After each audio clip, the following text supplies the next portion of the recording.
amazina ubu wiswe muri family kuko nta mumaro bavuga ufite. Hari amazina twitwa n'abantu kuko tutabwiriza nkabo.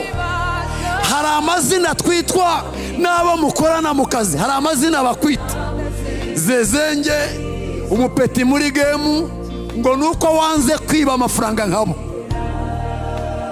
Hari amazina abantu bitwa kubera ko bamaze gutakarizwa cyizere.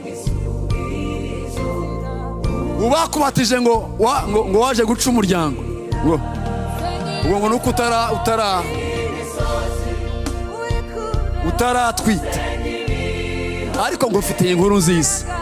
Imana yawe wanambyeho icecekesha urusaku. Imana yawe wanambyeho ni Imana icecekesha urusaku. Ni Imana ihindura amateka y'umuntu. Ni Imana ihorana n'ibitangira gusa. Ni Imana ya commencement. Ni Imana ya new beginning. Ni Imana ihera